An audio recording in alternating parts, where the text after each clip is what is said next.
Pernah nggak lo beli koin, terus tiba-tiba ada aturan yang bisa bikin koin itu masuk zona berbahaya secara permanen, dan investasi lo terancam?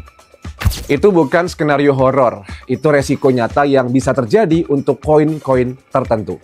Dan ada satu undang-undang yang akan menentukan nasibnya dalam hitungan bulan. Clarity Act, ini undang-undang federal Amerika yang sedang menunggu pengesahan. Bukan sekedar regulasi lokal, ini regulasi seperti cenderung jadi acuan arah global seperti FATF yang memengaruhi aturan AML di berbagai negara termasuk di Indonesia. Sudah disetujui DPR Amerika Serikat per Juli tahun 2025. Terus sudah disetujui oleh Komite Senat 14 Mei 2026 dengan suara 15-9. Target penandatanganan di pertengahan hingga akhir 2026. Peluang pengesahan tahun ini di angka 75% menurut Galaxy Research. Dan begitu itu terjadi, daftar pemenang dan juga pecundang di kripto akan resmi diumumkan. Undang-undang ini tuh punya satu aturan sederhana yang akan membagi dunia kripto, namanya garis merah 20%. Kalau tidak ada satu pihak pun yang pegang lebih dari 20% koin itu aman, masuk kategori komoditas. Tapi kalau ada yang pegang lebih dari 20%, koin itu dianggap sekuritas dan butuh izin ketat seperti saham. Bayangin koin yang lu pegang tiba-tiba diperlakukan seperti saham yang belum terdaftar karena pendirinya memegang terlalu banyak. Bitcoin 0%, satu entitas yang pegang, jadi ini aman banget. Ethereum kurang dari 1%, masih aman. Tapi ada yang lebih menarik, XRP yang dimiliki banyak orang di Indonesia.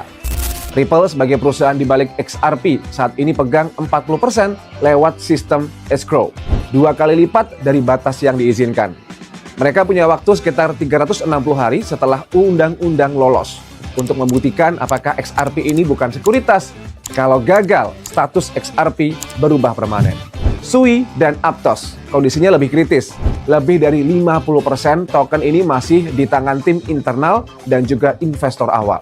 Sebagai catatan, Sui ini masuk zona tenggang, bukan kandidat meledak, kecuali berhasil restrukturisasi kepemilikan token dalam batas waktu. Di sisi lain, ini bukan hanya soal bahaya. 6 koin mendapatkan momentum institusional terbesar justru karena Clarity Act.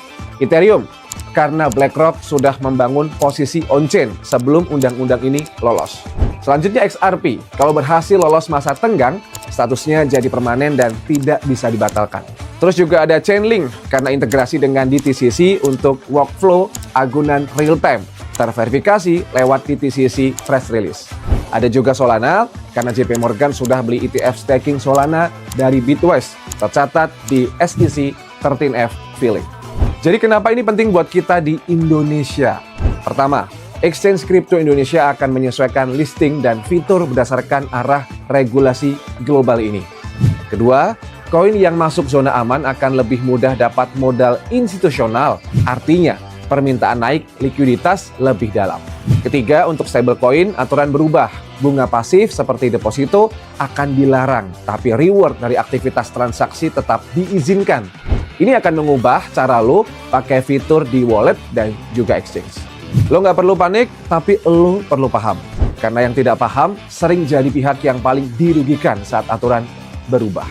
Menurut sudut pandang exchange, ini bukan waktunya ikut-ikutan hype.